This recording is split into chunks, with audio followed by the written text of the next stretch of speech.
கொஞ்சம் கேவலமாக தான் இருக்குது. அதாவது வயலன்ஸ் அகேன்ஸ்ட் விமனை பற்றி விமன் அந்த ஒரு கான்செப்டில், ஆனால் ஃபுல்லாக வந்து ரொம்ப ப்ரீச்சியாலாம் இல்லாமல் ஒரு நம்மளுக்கு ஜாலியாக பார்க்குற மாதிரி இருக்குது. படம் மாஸ் சீன்ஸ் நிறையா இல்லை, கம்மியாக இருக்குது, ஆனால் நல்லா இருக்குது. அது வரப்போ ஆனால் மகிழ் திருமேனி கூட பண்ணியிருக்கா, அது எப்படி அந்த காம்போ நல்லா இருக்காரு? பயங்கரமாக இருக்குது செம்மையாக என்ஜாய் பண்ண அந்த படத்தை. மியூசிக்லாம் எப்படியா இருக்கு? பா பிடிச்சிட்டாரு. படத்தில் உங்களுக்கு பிடிச்ச விஷயம் என்ன? மாஸ் சீன்ஸ் இல்லை, அஜித் சார் தான் ரொம்ப பிடிக்கும் எனக்கு. மாஸ் சீன்ஸ் ஏதாவது படத்தில் நல்லா இருந்துச்சு? அதான் டுவர்ட்ஸ் த எண்ட் படம் வந்து பயங்கரமா அப்படியே கிக் ஆஃப் ஆகும். பயங்கரமா இருந்துச்சு, சூப்பரா இருந்துச்சு கிளைமேக்ஸ். கொண்டு வந்திருக்காரா? இல்ல அதெல்லாம் கொண்டு வரல, கார் ரேஸ்லாம் கொண்டு வரல.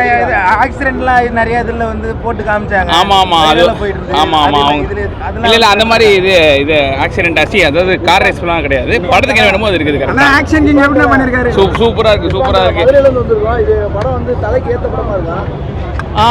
Is very good actor. அதனால் அவர் என்ன ஸ்டோரி எடுத்து அதில் நடிக்கிறாரோ அதை வந்து அவர் அச்சீவ் பண்ணுறாரு. ஸோ அதனால் அவருக்கு ஏற்ற மாதிரி இருக்குது.